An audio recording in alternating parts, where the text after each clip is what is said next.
Sa isang payapang baryong nakaharap sa malawak na dagat ay naninirahan ng isang binatang mangingisda na nagngangalang Lando. Bata pa lamang siya nang mawala ang kanyang ama sa gitna ng isang malakas na bagyo. Mula noon, ang dagat ang naging kaibigan at kasabay nito ay naging pinakamalaking pagsubok sa kanyang buhay. Ang kanyang ina, si Aling Rosa, ang nagpalaki sa kanya sa pamamagitan ng pagtitinda ng mga pinatuyong isda at paghahabi ng banig upang may maipangtustos sa kanilang pang-araw-araw na pangangailangan. Lumaki si Lando na sanay sa hirap.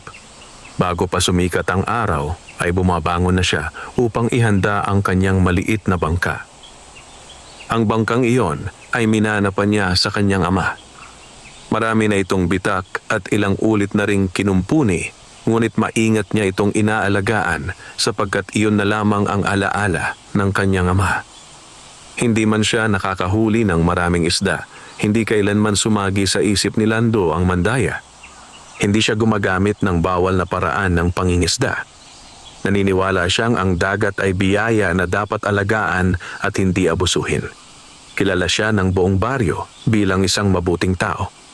Kapag may matandang mangingisdang hindi na kayang itulak ang bangka, siya ang unang tumutulong. Kapag may batang nagugutom, ibinibigay niya ang bahagi ng kanyang huli kahit kaunti lamang ang naiuuwi niya sa kanilang bahay. Madalas siyang pagsabihan ng kanyang ina, "Lando, unahin mo rin ang sarili mo. Kaunti na nga ang ating pagkain, ibinibigay mo pa." Ngumingiti lamang siya. "Inay, mas masarap pong kumain kapag alam mong wala kang iniwang nagugutom." Napapailing si Aling Rosa, ngunit sa kaibuturan ng kanyang puso ay ipinagmamalaki niya ang kanyang anak.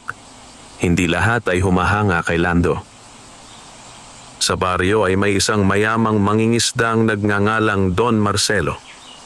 Siya ang may pinakamalaking bangka at pinakamaraming tauhan.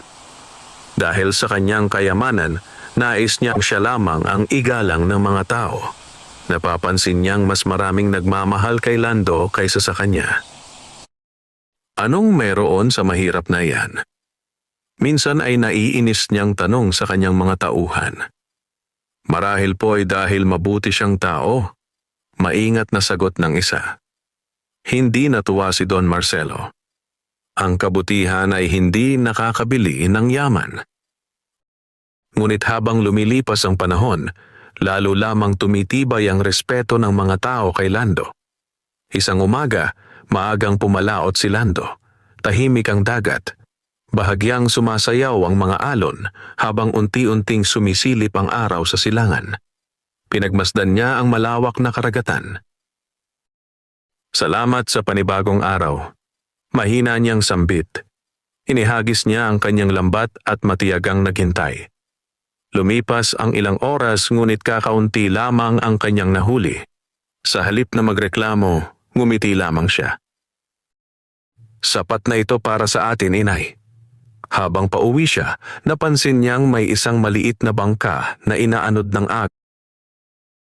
agos. Nakita niyang naroon ang matandang si Mang Isko na halos mawalan na ng lakas sa pagsagwan. Agad niyang nilapitan ito. "Mang Isko, ayos lang po ba kayo? Hindi na kinakaya ng aking katawan, Lando." Walang pag-aalinlangang hinila ni Lando ang bangka ng matanda hanggang sa ligtas silang makarating sa pampang. Maraming nakakita sa ginawa niya. Ngunit para kay Lando, isa lamang itong karaniwang pagtulong. Kinagabihan, nagtipon ng mga tao sa tabing dagat. Isa itong lumang kaugalian ng baryo. Tuwing kabilugan ng buwan ay nagsasama-sama sila upang magpasalamat sa dagat na nagbibigay ng kanilang ikinabubuhay. Habang nakikinig si Lando sa matatandang nagkukwento, nagsalita ang pinakamatandang mangingisda sa baryo, si Mang Celso. Matagal nang may alamat tungkol sa dagat na ito. Tahimik na nakinig ang lahat. Sinasabi nilang may isang diwatang dagat na nagbabantay sa buong karagatan. Napatingin ang mga bata sa isa't isa. Nagpapakita lamang siya sa taong may tunay na kabutihan. May ilan ang napangiti, may ilan namang hindi naniwala, ngunit nagpatuloy si Mang Celso. Hindi siya naaakit sa kayamanan. Hindi rin siya nagpapakita sa mga sakim. Ang puso lamang na handang magsakripisyo para sa kapwa ang kanyang kinikilala. Tahimik na nakinig si Lando.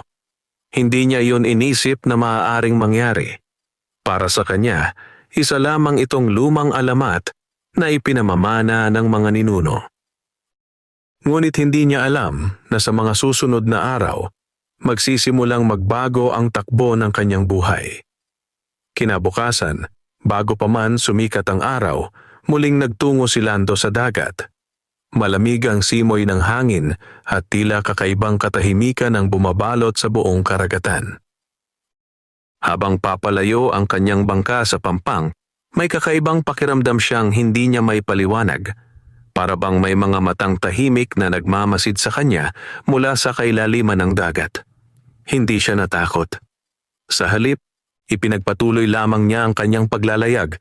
Walang kaalam-alam na ang araw na iyon ang magiging simula ng isang pambihirang himala na magpapabago hindi lamang sa kanyang kapalaran, kundi maging sa kinabukasan ng buong baryo. Madilim pa ang kalangitan nang tuluyang makarating si Lando sa paborito niyang pangingisdaan.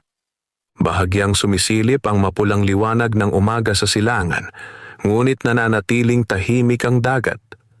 Tanging ang banayad na hampas ng mga alon sa kanyang maliit na bangka ang maririnig. Huminga siya ng malalim at inihagis ang kanyang lambat. Maraming sandali ang lumipas. Nang hilahin niya ito, kakaunti lamang ang laman. Ilang galunggong at 2 matabang tamban ang kumikislap sa ilalim ng sinag ng araw. Salamat pa rin, mahina niyang sambit. Inayos niya ang mga nahuling isda at muling inihagis ang lambat sa mas malalim na bahagi ng dagat. Habang naghihintay, napansin niyang unti-unting nagbabago ang kulay ng kalangitan. Ang dating bughaw ay nababalutan ng makakapal na ulap. Ang banayad na hangin ay naging malamig at mabigat. Napabuntong hininga siya. Mukhang uulan. Hindi nagtagal ay nagsimulang lumakas ang hangin. Unti-unting lumalaki ang mga alon. Umuugong ang karagatan na tila may kung anong ipinahihiwatig. Nagpasya si Lando na hilahin na ang kanyang lambat at umuwi bago pa tuluyang lumala ang panahon. Ngunit nang sinubukan niyang hilahin ang lambat, tila may napakabigat na humihila rito pababa. Hindi niya ito maigalaw, napakunot ang kanyang noo. Hindi naman kaya malaking isda ito? Dahan-dahan niyang hinila ang lubid. Kumakapit ang kanyang mga kamay sa gaspang ng lubid habang pilit niyang iniaahon ang mabigat na lambat. Lumipas ang ilang minuto bago niya tuluyang naiangat ang kalahati nito. Ngunit sa halip na dambuhalang isda, isang malaking pagong ang kanyang nakita. Nakabalot dito ang lambat at mahigpit na nakasakal sa mga palikpik nito. Nagpupumiglas ang pagong, ngunit lalo lamang itong naiipit. Nag-aalangan si Lando. Kung pakakawalan niya ang pagong, baka tuluyang masira ang kanyang lambat. Iyon na lamang ang natitira niyang maayos na gamit sa pangingisda. Ngunit nang makita niya ang nanginginig na mga mata ng hayop, nawala ang kanyang pag-aalinlangan. Sandali lamang, tutulungan kita. Maingat niyang inilapit ang pagong sa bangka. Kinamit niya ang kanyang maliit na kutsilyo upang isa-isang putulin ang mga lubid na bumabalot dito. Mahirap ang ginagawa niya, lalong lumalakas ang hangin. Patuloy na umiindayog ang bangka. Ilang ulit muntik siyang mahulog sa dagat. Ngunit hindi siya tumigil. Isa-isang naputol ang mga tali. Sa wakas ay nakalaya ang pagong. Hindi agad ito lumangoy palayo. Sa halip ay nanatili ito sa tabi ng bangka. Tahimik lamang itong nakatingin kay Lando. Nagtaka siya. Bakit hindi ka pa umaalis? Hindi kumilos ang pagong. Para bang may nais itong ipahiwatig. Ilang sandali pa ang lumipas bago ito dahan-dahang lumubog sa kailaliman ng dagat. Ngunit bago ito tuluyang mawala, tila may kakaibang liwanag na kumislap sa ilalim ng tubig. Saglit lamang iyon. Nang muli siyang tumingin, wala na ang pagong. Hindi na niya iyon gaanong inisip. Mas mahalaga ngayon ang makauwi bago pa tuluyang sumama ang panahon. Ngunit tila huli na ang lahat. Sa loob lamang ng ilang minuto, lumakas ng husto ang hangin. Nagdilim ang buong paligid. Humahampas ang malalaking alon sa kanyang bangka. Napakapit siya sa timon. Unti-unting napuno ng tubig ang bangka. Patuloy siyang nagsagwan habang humihingi ng lakas. "Huwag mo po akong pababayaan." Biglang may isang napakalaking alon ang humampas. Umangat ang bangka at halos tumaob. Napapikit si Lando. Nang muli niyang idilat ang kanyang mga mata, may napansin siyang kakaiba. Sa gitna ng maitim na dagat ay may isang mapusyaw na bughaw na liwanag. Hindi ito kidlat. Hindi rin ito liwanag mula sa pampang. Mistulang nagmumula ito sa ilalim mismo ng dagat. Habang papalapit ang kanyang bangka, tila gumagaan ang hampas ng mga alon sa kanyang paligid. Ang malalaking alon na kanina'y nagbabadyang lumamon sa kanya ay tila umiiwas sa kakaibang liwanag. Hindi niya maipaliwanag ang kanyang nakikita. Makalipas ang ilang sandali, unti-unting humina ang bagyo. Bumalik ang katahimikan. Nagmistulang walang nangyari. Napatingin siya sa langit. Ang makakapal na ulap ay unti-unti nang naghihiwa-hiwalay. Lumitaw muli ang sinag ng araw. Ligtas siyang nakauwi. Pagsapit niya sa baryo, nagulat ang mga tao nang makita siyang buhay. "Akala namin ay inabutan ka ng bagyo." "May ilang bangkang hindi pa nakakabalik." "Nakauwi ka pa." Ngumiti lamang si Lando. "Hindi ko rin alam kung paano ako nakaligtas." Habang kinakausap niya ang mga tao, hindi niya napansing sa malayo ay nakatanaw sa kanya ang matandang si Mang Celso. Matagal itong hindi nagsalita. Pagkaraan ng ilang sandali ay marahan itong lumapit. "Lando?" "Opo, Mang Celso? May nakita ka ba sa dagat?" Nagulat siya. "Paano ninyo nalaman?" Ngumiti ang matanda. "Hindi lahat ng inililigtas ng dagat ay nagbabalik na may parehong kapalaran." Napatitig si Lando sa kanya. Ngunit bago pa siya makapagtanong, tahimik nang naglakad palayo ang matanda. Iniwan siyang puno ng pagtataka. Hindi niya alam na ang pagong na kanyang iniligtas ay hindi isang karaniwang nilalang, at ang liwanag na kanyang nasaksihan sa gitna ng bagyo ay simula pa lamang ng hiwagang nakatakdang pumasok sa kanyang buhay. Lumipas ang ilang araw mula nang mangyari ang kakaibang bagyo. Bumalik sa dati ang buhay sa baryo. Muling pumapalaot ang mga mangingista bago magbukang liwayway at nagsisibalik pagsapit ng hapon, dala ang kani-kanilang huli. Ngunit para kay Lando, hindi na tuluyang nawala sa kanyang isipan ang malaking pagong na kanyang iniligtas. Madalas niyang maalala ang kakaibang tingin nito bago ito lumubog sa kailaliman.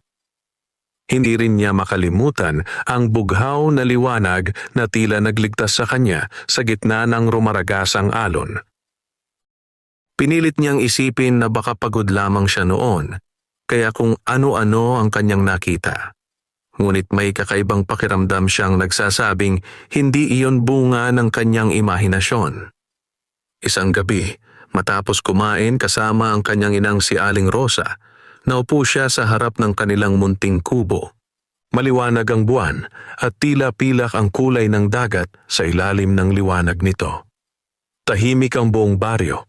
Tanging ang banayad na hampas ng alon sa dalampasigan ang nagbibigay buhay sa gabi. Naisipan niyang maglakad patungo sa tabing dagat. Habang naglalakad siya sa mababaw na tubig, napansin niyang tila kumikislap ang bawat alon na sumasalubong sa kanyang mga paa.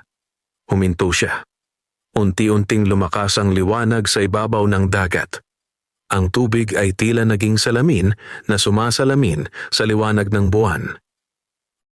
Pagkaraan ng ilang sandali, nagsimulang umikot ang tubig sa kanyang harapan.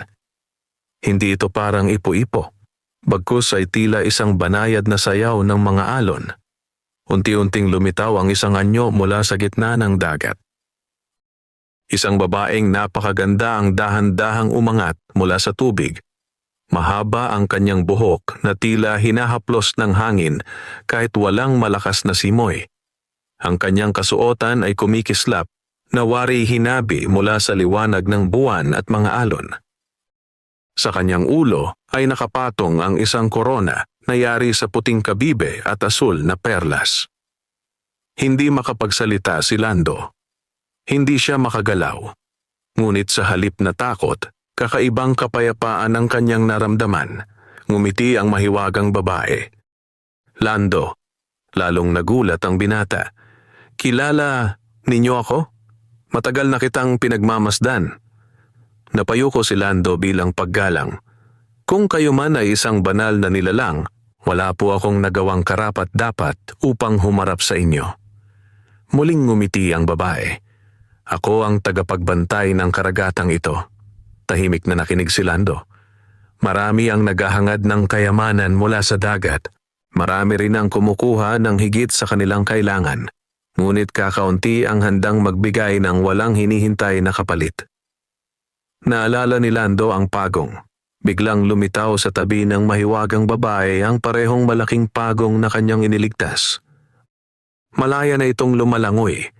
Wala na ang anumang bakas ng pagkakasakal ng lambat. Napangiti si Lando. Ikaw pala. Dahan-dahang lumapit ang pagong at marahang idinikit ang ulo nito sa kanyang kamay. Siya ang isa sa mga pinakamatandang tagapagbantay ng aking kaharian, sabi ng mahiwagang babae. Marami ang nakakita sa kanya, ngunit karamihan ay sinubukang hulihin siya upang ipagbili o katayin. Napayuko si Lando. Hindi ko po yun magagawa. Alam ko. Tumahimik ang paligid. Maging ang hangin ay tila huminto sa paghihip. Sinubok kita, Lando. Nagulat siya. Sinubok? Po ninyo ako? Oo.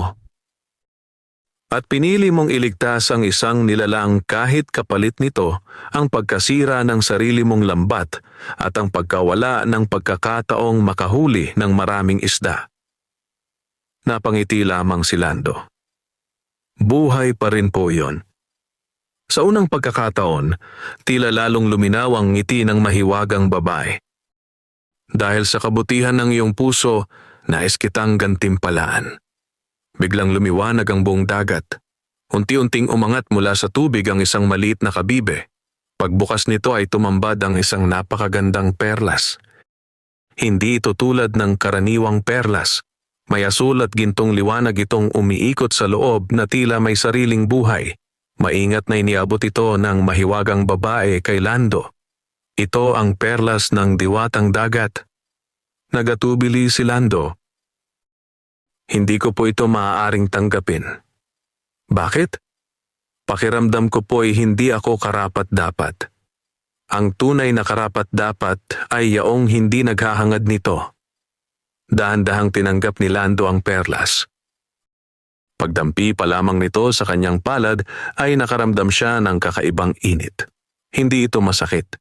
Bagkus ay tila nagbibigay ng kapanatagan at lakas. Ngunit bago pa siya makapagtanong, naging seryoso ang mukha ng mahiwagang babae. Pakinggan mong mabuti ang aking sasabihin. Tahimik na tumango si Lando. Habang nasa iyo ang perlas, pagpapalain ang iyong paglalayag, hindi ka mauubusan ng huli at iingatan ka ng dagat sa panahon ng panganib. Napuno ng pagtataka ang kanyang mga mata. Ngunit tandaan mo, bahagyang lumakas ang hangin. Ang kapangyarihan ng perlas ay hindi para sa kasakiman. Nauunawaan ko po. Kapag ginamit mo ito upang pagsamantalahan ng kapwa, unti-unti itong mawawalan ng liwanag. Kapag ipinagdamot mo ang biyayang matatanggap mo, babalik ito sa kailaliman ng dagat.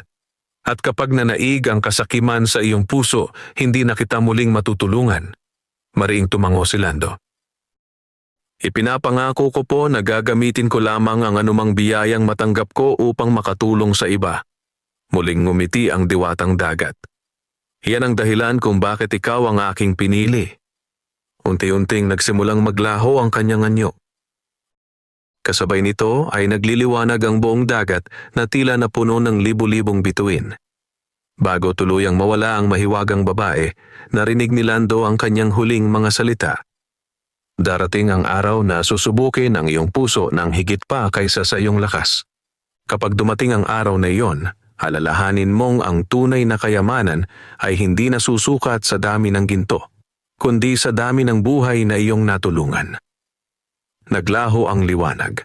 Muling bumalik ang katahimikan ng gabi. Naiwang mag-isa si Lando sa dalampasigan. Mahigpit niyang hawak ang mahiwagang perlas na banayad na kumikislap sa kanyang palad. Hindi pa niya batid na simula pa lamang ito ng mas malalaking himalang magpapabago sa kanyang buhay at sa kapalaran ng buong baryo. Madaling araw pa lamang ay gising na si Lando. Hindi siya halos nakatulog sa magdamag. Paulit-ulit niyang iniisip ang nangyari sa tabing dagat at ang mahiwagang perlas na ngayon ay maingat niyang inilagay sa isang maliit na supot na yari sa lumang tela. Isinabit niya ito sa kanyang leeg at itinago sa ilalim ng kanyang damit. Hindi niya sinabi sa kanyang inang si Aling Rosa ang tungkol sa diwatang dagat. Natatakot siyang isipin ng mga tao na siya ay nag-iimbento lamang ng kwento. Lumabas siya ng kanilang kubo habang malamig pa ang simoy ng hangin. Sa silangan ay nagsisimula pa lamang mamula ang langit. Isa-isa nang inilulunsad ng mga mangingisda ang kanilang mga bangka. "Lando!" sigaw ni Mang Isko. "Mukhang maganda ang panahon ngayon." "Opo, sana'y pagpalain tayong lahat ng dagat." Ngumiti ang matanda. "Ikaw talaga, lagi mong iniisip ang iba." Tahimik lamang na sumakay si Lando sa kanyang bangka at nagsimulang magsagwan patungo sa laot. Habang papalayo siya sa pampang, napansin niyang tila mas malinaw ang tubig kaysa dati. Kita niya ang mga bahura at maging ang maliliit na isdang naglalaro sa ilalim ng dagat. Nang marating niya ang dati niyang pangingisdaan, maingat niyang inihagis ang kanyang lambat. Hindi pa lumilipas ang ilang sandali ay tila may mabigat ng humihila rito. Napakunot ang kanyang noo. Hindi pa naman ganito kabilis dati. Dahan-dahan niyang hinila ang lambat. Nagulat siya. Puno ito ng malalaki at sariwang isda. May mga lapu-lapu, maya-maya, talakitok, at iba pang uri ng isdang bihirang mahuli sa bahaging iyon ng dagat. Hindi siya makapaniwala. Napakarami. Inayos niya ang kanyang huli at muling inihagis ang lambat. Muli itong napuno. Sa ikatlong ulit ay ganoon din ang nangyari. Hindi niya alam kung matutuwa o magtataka. Hindi niya maalala na naging ganon kasagana ang dagat sa buong buhay niya. Napahawak siya sa supot na nakasabit sa kanyang leeg. Bahagyang kumikislap ang mahiwagang perlas. Naalala niya ang sinabi ng diwatang dagat. Habang nasa iyo ang perlas, hindi ka mauubusan ng huli. Napayuko siya. Maraming salamat, hindi siya nagtagal sa laot. Pakiramdam niya ay sapat na ang kanyang nahuli para sa maraming pamilya. Pagdating niya sa pampang ay agad siyang napalibutan ng mga mangingisda. "Lando, napakarami ng huli mo. Paano mo nagawa iyan?" Napakamot lamang siya sa ulo. "Hindi ko rin alam. Marahil ay pinagpala lamang tayo ng dagat ngayong araw." Ngunit hindi lahat ay natuwa. Sa di kalayuan ay nakamasid si Don Marcelo. Nakita nito ang napakaraming isdang ibinababa mula sa maliit na bangka ni Lando. Imbes na humanga ay napuno ng inggit ang kanyang puso. "Imposible," bulong niya. "Luma ang bangka niya. Maliit ang lambat niya. Paano siya makahuhuli ng higit sa aking mga tauhan?" Tahimik siyang umalis habang mabigat ang loob. Samantala dinala ni Lando ang ilan sa kanyang huli sa palengke. Sa unang pagkakataon sa loob ng maraming buwan, nakauwi siyang may sapat na salapi upang makabili ng bigas, gulay, gamot para sa kanyang ina, at ilang pirasong bagong gamit sa bahay. Ngunit hindi roon nagtapos ang kanyang ginawa. Habang pauwi siya ay nadaanan niya ang kubo ng mag-asawang sina Mang Berto at Aling Sela. Ilang araw nang may sakit ang kanilang anak at wala silang maihain sa hapag. Tahimik na iniabot ni Lando ang kalahati ng kanyang mga isda. Huwag na kayong mag-alala. Bukas ay muli akong mangingisda. Napaluha si Aling Sela. Paano ka namin mababayaran?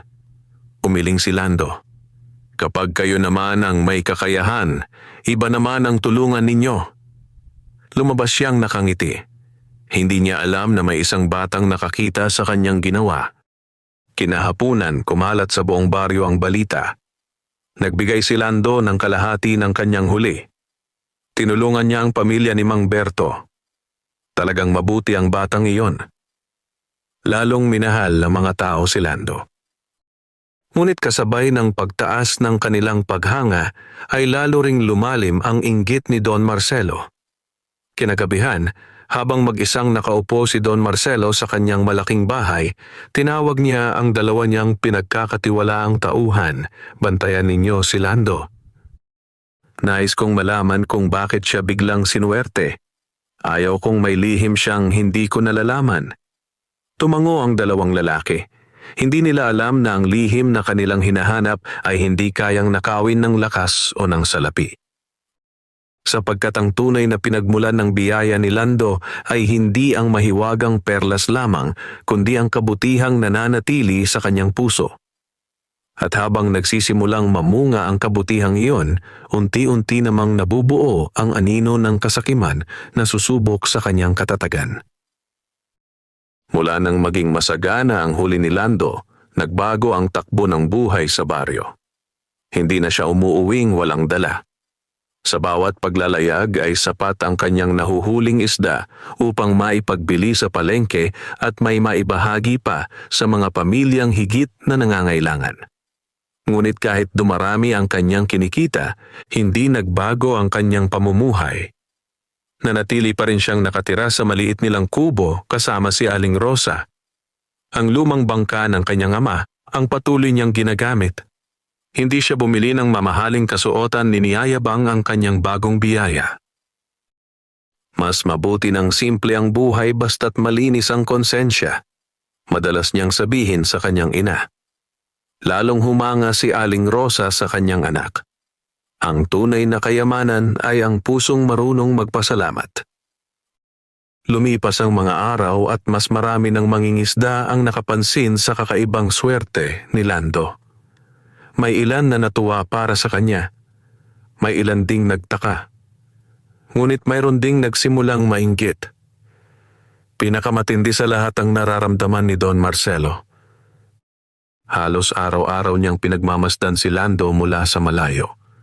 Hindi niya matanggap na ang isang mahirap na mangingisda ay unti-unting nagiging mas iginagalang kaysa sa kanya.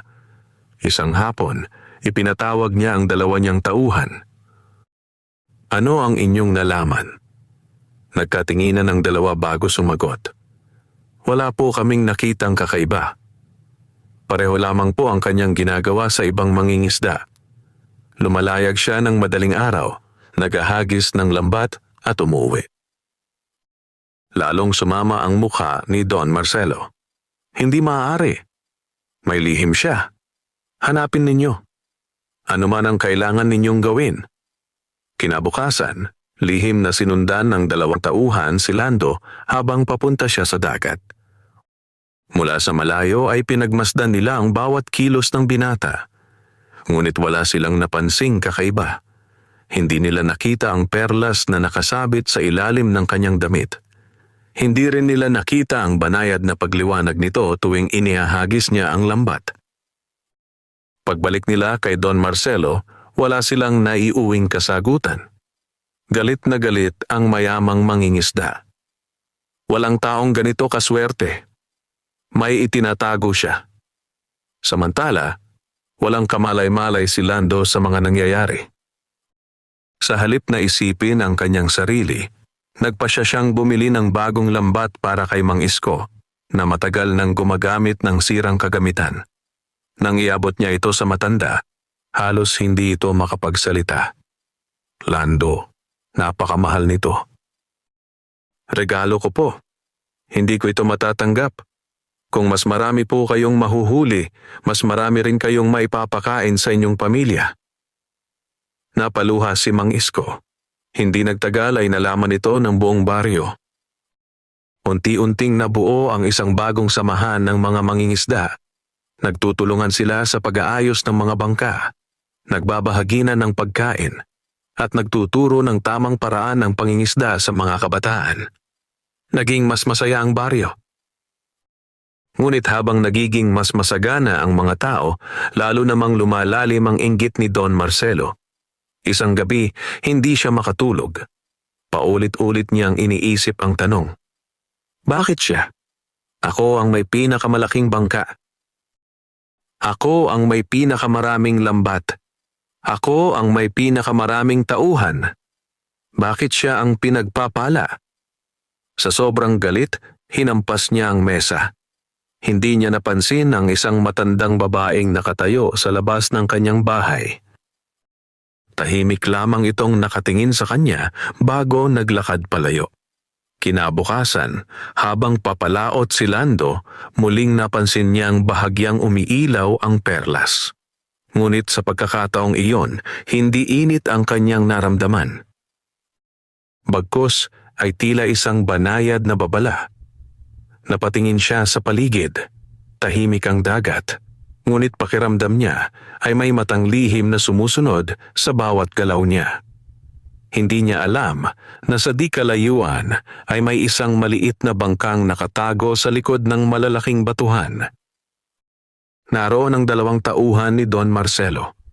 Tahimik nilang minamasdan ang bawat kilos ni Lando. At sa araw na iyon, nagsimula silang maghinala na may isang bagay siyang laging itinatago sa ilalim ng kanyang damit. Hindi pa nila alam kung ano iyon. Ngunit determinado silang malaman ang lihim ng mangingisdang unti-unting binabago ang kapalaran ng buong baryo. Lumipas ang ilang araw na tila payapa ang lahat. Patuloy na pumapalaot si Lando bago sumikat ang araw at umuwi namang may masaganang huli. Sa bawat biyayang kanyang natatanggap, lalo lamang siyang nagiging mapagbigay sa mga nangangailangan. Maraming pamilya sa baryo ang muling nagkaroon ng pag-asa. May mga batang hindi na natutulog na gutom. May mga matatandang muling nakapagpapagamot. At may mga mangingisdang nakapagpagawa ng kanilang sirang bangka dahil sa tulong ni Lando. Ngunit sa kabilang panig ng baryo, patuloy na pinapakain ng inggit ang puso ni Don Marcelo. Hindi siya mapakali. Araw at gabi niyang iniisip ang lihim ni Lando. Isang umaga, bago pa man pumalaot ang binata, lihim siyang sinundan ng 2 tauhan ni Don Marcelo. Maingat silang nagtago sa likod ng malalaking batuhan sa dalampasigan. Mula roon ay malinaw nilang nakikita ang bawat kilos ni Lando. Habang inaayos nito ang kanyang lambat, bahagyan niyang inilabas ang maliit na supot na nakasabit sa kanyang leeg. Binuksan niya ito upang tiyaking naroon pa rin ang mahiwagang perlas. Sa pagsikat ng unang sinag ng araw, kumislap ito sa loob ng ilang sandali. Nagkatinginan ng 2 tauhan. Nakita mo ba yon? Oo. May itinatago siya. Hindi na nila hinintay ang iba pang mangyari. Tahimik silang bumalik upang ipaalam ang kanilang nakita kay Don Marcelo. Nang marinig niya ang balita, naningkit ang kanyang mga mata. Perlas? Opo. Kumikislap po ito at lagi niya itong suot. Ngumiti si Don Marcelo. Ngunit ang ngiting iyon ay puno ng kasakiman. Kaya pala, hindi suwerte ang dahilan.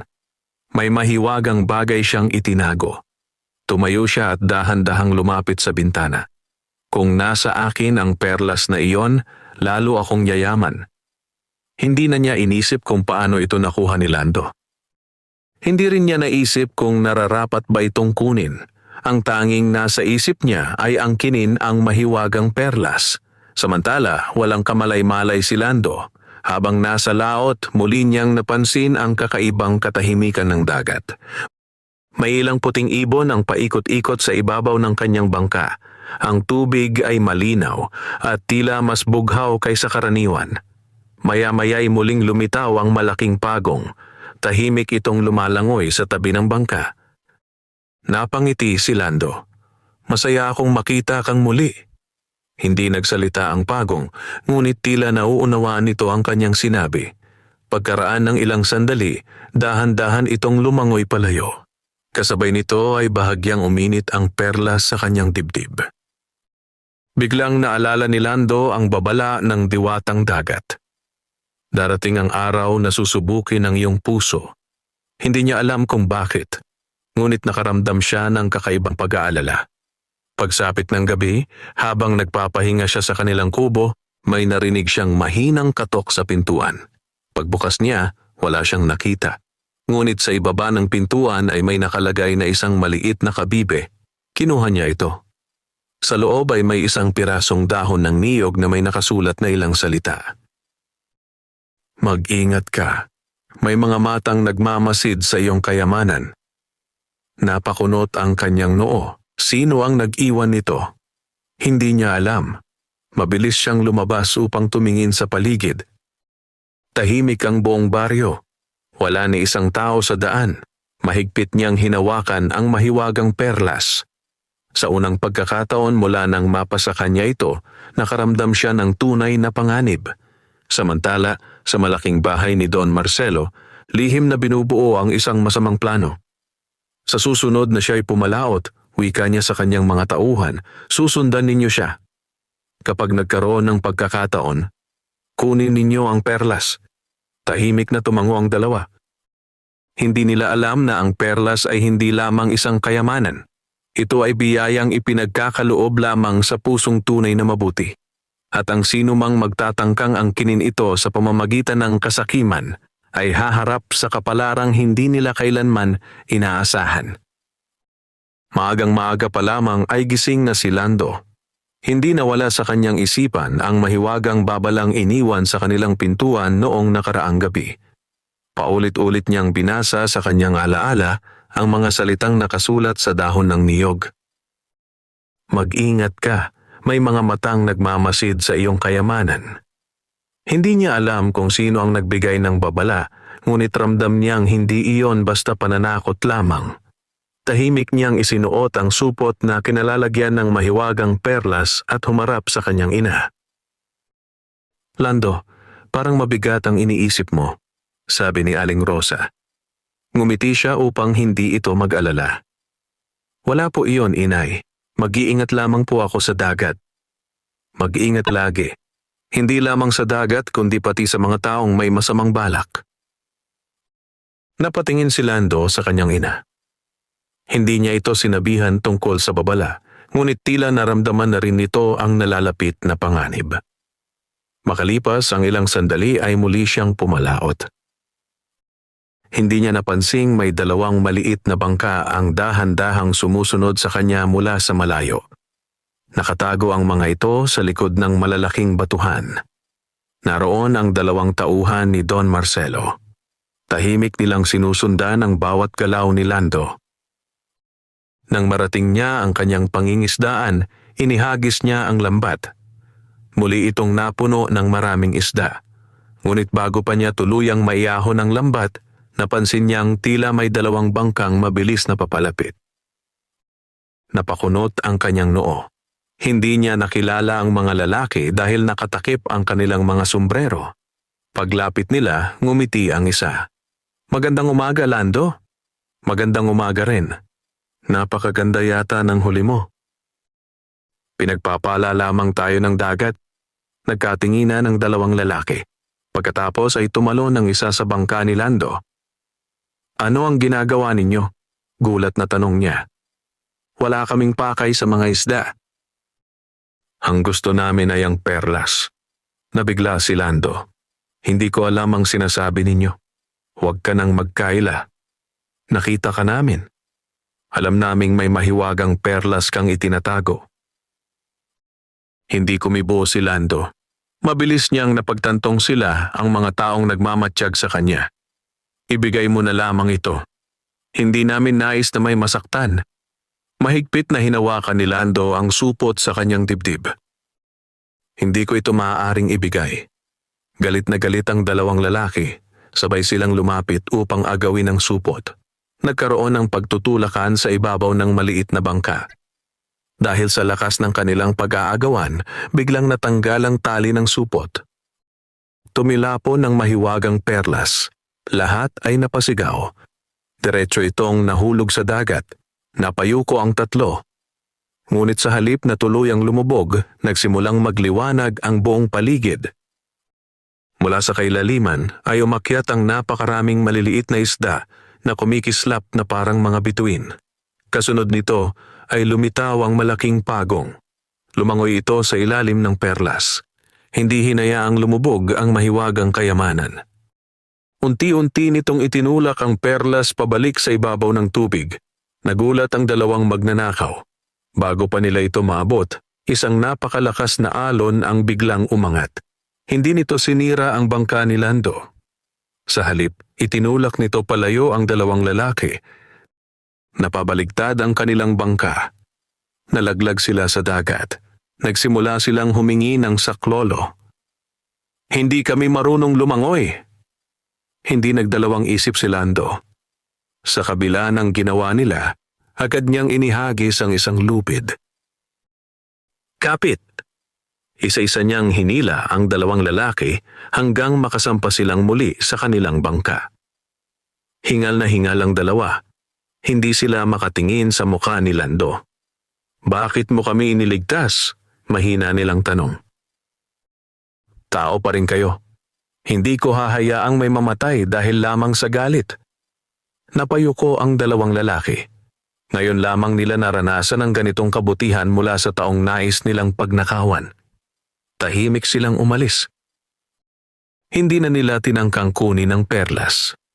Habang papalayo ang kanilang bangka, napansin nilang muli itong napunta sa kamay ni Lando. Kumikislap ito ng mas maliwanag kaysa dati. Pagbalik nila sa baryo, agad silang humarap kay Don Marcelo. Nakuha ba ninyo? Tanong nito. Tahimik silang umiling. Hindi po. Bakit? Hindi agad sila nakasagot. Sa wakas ay sinabi ng isa ang buong nangyari. Hindi makapaniwala si Don Marcelo. Niligtas pa niya kayo? Opo. Kahit kami ang gustong magnakaw sa kanya. Tumahimik si Don Marcelo. Ngunit sa halip na magsisi, lalo lamang tumigas ang kanyang puso. Kung hindi ninyo kayang gawin, ako mismo ang kukuha ng perlas. Samantala, habang papauwi si Lando, hindi niya napansin ang banayad na liwanag na sumasabay sa kanyang bangka sa ilalim ng dagat. Mula sa kailaliman ay tahimik na pinagmamasdan siya ng diwatang dagat. Ngumiti ito nang makita niyang kahit sa harap ng pagtataksil at panganib, hindi pa rin nagbago ang kabutihan ng puso ni Lando. Ngunit alam niyang ang pinakamabigat na pagsubok ay hindi pa dumarating. Nang sumunod na mga araw ay naging usap-usapan sa buong baryo ang nangyaring pagtatangka sa dagat. May mga mangingisdang nagsabing may mga lalaking muntik ng malunod, ngunit iniligtas pa rin ni Lando kahit sila mismo ang nagbanta sa kanyang buhay. Hindi alam ng karamihan ang tunay na dahilan ng pangyayari. Ngunit lalo pang tumaas ang paggalang ng mga tao kay Lando. Napakabuti talaga ng batang yon. Kahit ang kaaway ay tinutulungan. Kung lahat ng tao ay tulad niya, magiging payapa ang baryong ito. Habang dumarami ang papuri kay Lando, lalo namang nababalot ng galit si Don Marcelo, pakiramdam niya ay unti-unti nang nawawala ang kanyang impluensya sa baryo. Isang gabi, mag-isa siyang nakaupo sa kanyang malaking bahay. Sa harap niya ay nakapatong isang lumang mapa ng karagatan. May isang matandang mangingisda na minsang nagsabi sa kanya na sa pinakagitna ng dagat ay may bahaging iniiwasan ng lahat. Tinatawag nila itong bahura ng mga anino. Maraming bangka ang nawawala roon kapag may bagyo. Ngunit naniwala si Don Marcelo na doon nagmumula ang himala ni Lando. Kung mapupunta siya roon, bulong niya sa sarili, hindi na siya makababalik. Kinabukasan, maagang dumating si Don Marcelo sa pantalan. Lumapit siya kay Lando na tila walang nangyari sa nakaraan. Lando. Magalang na yumuko ang binata. Magandang umaga po. Nabalitaan kong mahusay kang mangingisda. Marami raw isda sa bahura ng mga anino. Napakunot ang noo ni Lando. Hindi po ako nakarating doon kailanman. Kung matapang ka, subukan mong mangisda roon. Marami ang nakarinig sa kanilang pag-uusap. Agad na sumingit si Mang Celso. Huwag kang pupunta roon, Lando. Mapanganib ang lugar na yon. Ngunit ngumiti lamang si Lando. Hindi ko naman po balak. Tahimik siyang pumalaot sa kanyang karaniwang pangingisdaan.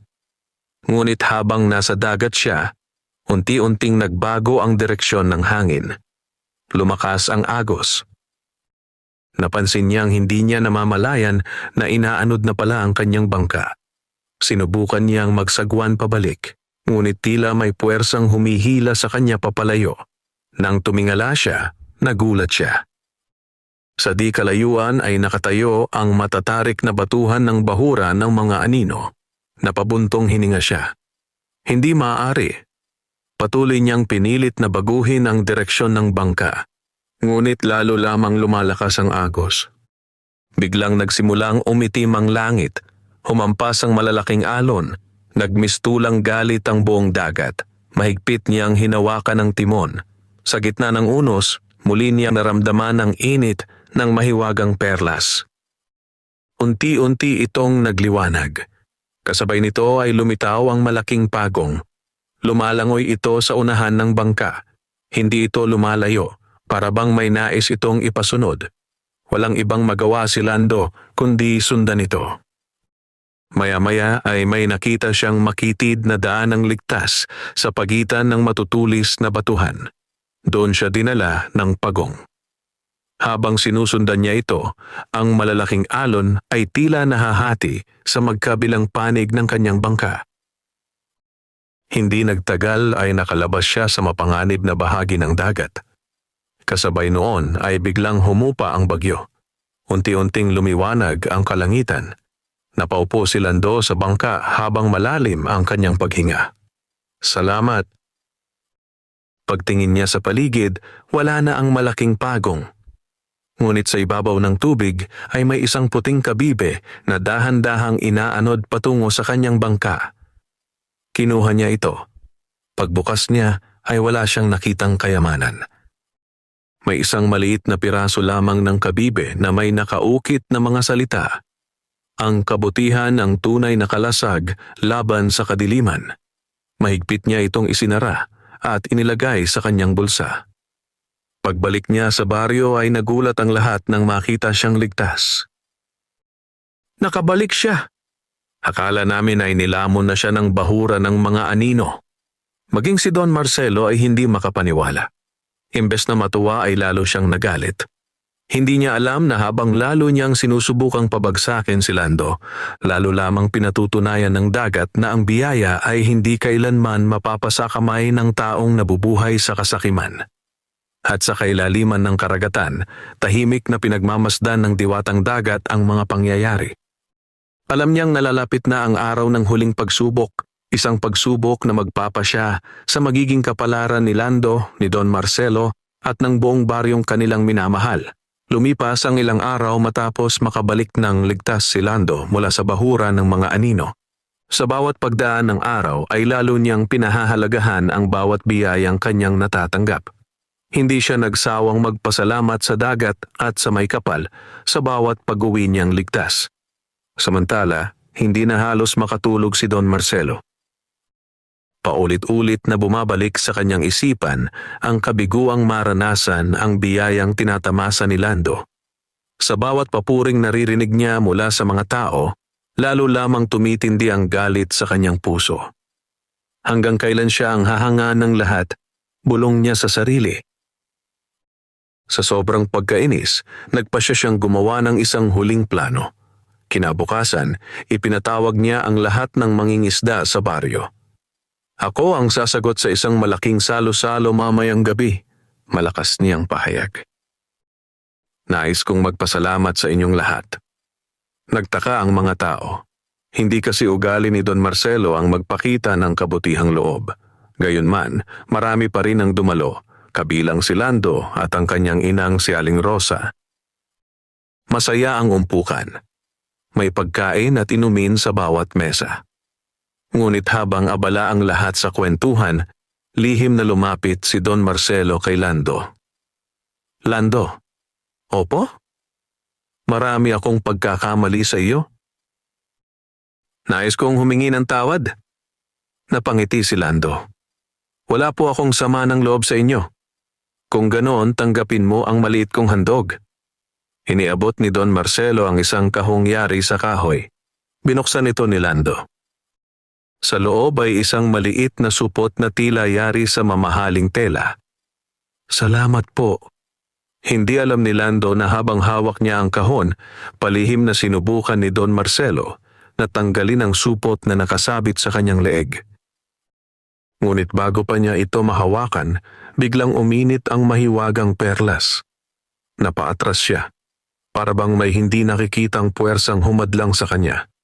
Napatingin sa kanya si Lando. Ayos lang po ba kayo? Napahiya si Don Marcelo. Oo, napadulas lamang ako. Tahimik siyang lumayo. Sa gabing iyon, hindi na niya napigilan ang kanyang galit. Mabilis siyang nagtungo sa tabing dagat. Mag-isa siyang sumigaw sa gitna ng dilim. Bakit siya? Bakit hindi ako? Ako ang may yaman. Ako ang may kapangyarihan. Ako ang nararapat magkaroon ng mahiwagang perlas. Biglang umihip ang malamig na hangin. Unti-unting kumislap ang tubig. Mula sa gitna ng dagat ay lumitaw ang diwatang dagat. Ngunit hindi tulad ng una niyang pagpapakita kay Lando, seryoso ang kanyang mukha. Tinatawag mo ba ako? Napatras si Don Marcelo. Ikaw. Ikaw ang nagbibigay ng biyaya kay Lando. Tama. Ibigay mo sa akin ang perlas. Umiling ang diwatang dagat. Ang biyaya ay hindi hinihingi ng pusong sakim. Mas mayaman ako kaysa sa kanya. Ngunit hindi mas mayaman ang iyong puso. Natahimik si Don Marcelo. May pagkakataon ka pang magbago. Iwan mo ang iyong kasakiman. Tumulong ka sa iyong kapwa. At matututuhan mong ang tunay na kayamanan ay hindi nasusukat sa dami ng iyong pag-aari. Ngunit sa halip na magsisi, napuno ng galit si Don Marcelo. Kung hindi mo ako bibigyan, kukunin ko ang perlas sa sarili kong paraan. Biglang naglaho ang ngiti ng diwatang dagat. Unti-unting humupa ang liwanag sa paligid. Kung iyan ang iyong pasya, wika niya, ikaw mismo ang gagawa ng iyong kapalaran. Unti-unti siyang naglaho sa gitna ng dagat. Naiwang mag-isa si Don Marcelo. Hindi niya napansin na sa kanyang pag-uwi ay tila lalong dumilim ang paligid. Maging ang mga alon ay tila umiwas sa kanyang dinaraanan. Samantala, sa kanilang munting kubo, tahimik na natutulog si Lando. Hindi niya alam na ang pinakamatinding pagsubok ay nakatakda ng dumating. Isang pagsubok na hindi lamang para sa mahiwagang perlas, kundi para sa kabutihang matagal na niyang pinanghahawakan. Pagsapit ng madaling araw, kakaibang katahimikan ang bumalot sa buong baryo. Ang dagat na dati banayad ay tila naghahanda sa isang malaking pangyayari. Makakapal na ulap ang unti-unting nagtipon sa kalangitan at ang malamig na hangin ay humahaplos sa mga kubo na parabang nagbibigay ng babala. Nagising si Lando dahil sa malalakas na katok sa kanilang pintuan. Pagbukas niya ay bumungad ang ilang mangingisda. Lando! Malaking problema. Si Don Marcelo ay pumalaot kagabi at hanggang ngayon ay hindi pa nakakabalik. Nagulat si Lando. Nag-iisa lang ba siya? Tumango ang mga mangingisda. Wala siyang isinamang tauhan. Tahimik na napatingin si Lando sa dagat. Naalala niya ang sinabi ng diwatang dagat tungkol sa kasakiman at sa bunga nito. Ngunit hindi siya nagdalawang isip. Inay, kailangan kong tumulong.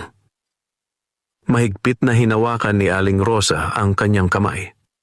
Mag-ingat ka, anak. Tumango si Lando at agad na sumakay sa kanyang bangka. Habang papalapit siya sa gitna ng dagat, lalo pang lumalakas ang hangin. Tumataas ang mga alon at tila naglalaban ang langit at karagatan. Maya-maya ay nakita niya ang malaking bangka ni Don Marcelo. Halos wasak na ito. Naputol ang layag at sira ang timon. Sa gitna nito ay nakakapit si Don Marcelo sa isang kahoy habang halos mawalan na ng lakas. "Lando, tulungan mo ako." Agad niyang inilapit ang kanyang bangka. Sa sandaling iyon ay muling nagsimulang kumislap ang mahiwagang perlas. Kasabay nito ay lumitaw ang malaking pagong at umikot sa paligid ng dalawang bangka. Unti-unting humupa ang malalaking alon. Maingat na hinila ni Lando si Don Marcelo patungo sa kanyang bangka. Pagkasampa nito ay napaluhod siya sa pagod. Matagal siyang hindi makapagsalita. Sa wakas ay tumingala siya kay Lando. Bakit mo pa ako iniligtas? Napakarami kong ginawang masama sa iyo. Gusto kong kunin ang perlas. Gusto kitang pabagsakin. Tuluyan na sana akong nalunod." Tahimik nang ngumiti si Lando. "Kung hinayaan kitang mamatay, magiging katulad lamang din ako ng taong ayaw kong maging." Napaluha si Don Marcelo. Sa unang pagkakataon sa maraming taon ay tunay siyang nagsisi. "Patawarin mo ako. Pinairal ko ang aking kasakiman. Akala ko ang yaman ang pinakamahalagang bagay sa mundo. Ngayon ko lamang naunawaan na ang taong tunay na mayaman ay ang marunong magmahal at tumulong." Habang nagsasalita siya, muling lumiwanag ang buong dagat. Unti-unting lumitaw ang diwatang dagat sa ibabaw ng mga alon. Tahimik na yumuko si Lando. Napaluha naman si Don Marcelo. "Diwatang dagat." Nabigo ako. Umiling ang diwatang dagat. Ang pinakamahalagang tagumpay ay ang pagtanggap sa sariling pagkakamali. Tumingin siya kay Don Marcelo. Ang puso ng tao ay maaaring mabago kung tunay ang pagsisisi. Pagkatapos ay tumingin siya kay Lando. Muli mong pinili ang kabutihan kaysa sa paghihiganti. Pinatunayan mong karapat-dapat kang maging tagapag-ingat ng perlas ng diwatang dagat. Unti-unting lumutang ang mahiwagang perlas mula sa dibdib ni Lando. Kumikislap ito ng mas maliwanag kaysa dati. Pagkaraan ng ilang sandali ay dahan-dahan itong bumalik sa kanyang palad. Ang biyayang ito ay mananatili sa iyo hanggat ginagamit mo ito para sa kapakanan ng iba. Nagpasalamat si Lando. Pagbalik nila sa baryo, sinalubong sila ng mga tao. Labis silang nagalak nang makitang ligtas ang dalawa. Mula sa araw na iyon ay nagbago si Don Marcelo. Kinamit niya ang kanyang kayamanan upang tumulong sa mga mangingisda. Nagpagawa siya ng mga bagong bangka para sa mga mahihirap. Nagbigay siya ng mga lambat sa mga nagsisimula pa lamang mangisda. At higit sa lahat, humingi siya ng tawad sa buong baryo.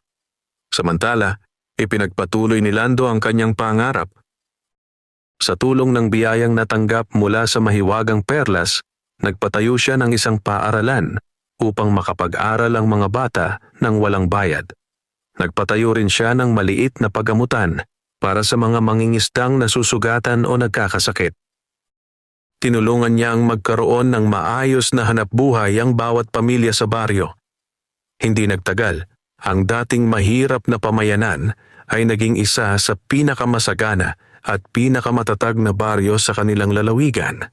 Ngunit sa kabila ng lahat ng kanyang tagumpay, nanatiling mapagkumbaba si Lando. Tuwing madaling araw, bago siya pumalaot, humihinto muna siya sa tabing dagat upang magpasalamat. Minsan, habang papalubog ang araw, muling lumitaw sa malayo ang malaking pagong.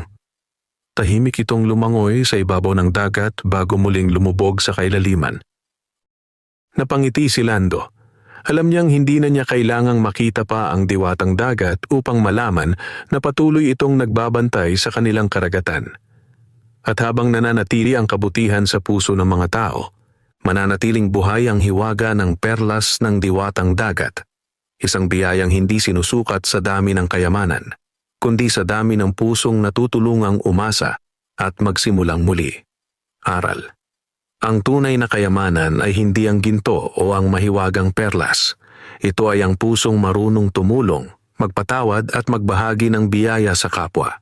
Ang kabutihan ay laging may magandang kapalit, wakas.